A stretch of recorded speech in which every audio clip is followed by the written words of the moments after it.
یا علی گفتن شرک است یا نه؟ اگر ببینید یا علی گفتن، منظور شما از یا علی گفتن چی هست؟ منظور از علی یا علی گفتن چی هست؟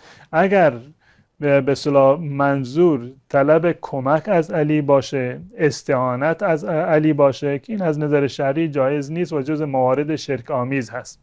در قرآن کریم در آیه‌ای که همه حفظ هستید، همه روزانه تکرارش میکنیم، ما قول میدیم به الله متعال، وعده میدهیم که ایاک نعبد و ایاک نستعین. پروردگارا ما تو را تنها تو را عبادت میکنیم و تنها از تو کمک میجوییم. این وعده ای هست که روزانه در هر رکعت نماز ما با الله متعال اینو تجدید بیعت میکنیم.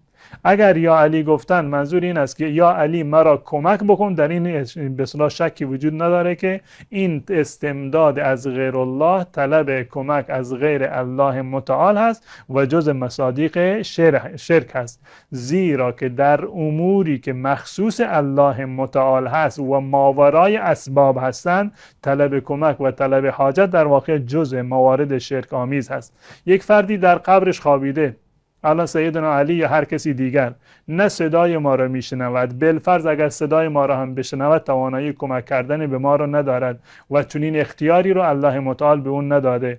و در مواردی که در کارهایی که غیر از الله متعال نمیتواند کمک بکند و ماورای اسباب طبیعی هستند، کمک خواستن از غیر الله متعال این میشود شرک. الان شما یک کاری رو دارید انجام میدید، بار خودتون رو میخواید روی ماشین بگذارید، خودتون به تنهایی نمیتونید این کار رو انجام بدید، صدا میزنید که فلانی بیا مرا کمک بکن، یعنی اون رو به کمک میطلبید. خب این کاری هست که از عهده یک انسانی مثل شما برمیآید، این شرک نیست. اما کاری که از عهده انسان خارج نیست و ماورای اسباب هست، این مخصوص الله متعال است. چون این طلب کمک حتما باید از الله متعال بگه. این مفهوم همون ایاک نعبد و ایاک نستعین این است که در مواردی که غیر الله متعال نمیتوانند کمک بکنند، ماورای اسباب هست، طلب استعانت، بندگی آور هست، این مخصوص الله متعال هست و از غیر الله متعال نه پیغمبر و نه صحابه و نه عشره مبشره و نه اهل بیت رو نباید صدا بزنیم به این معنی که از اونها طلب کمک بکنیم.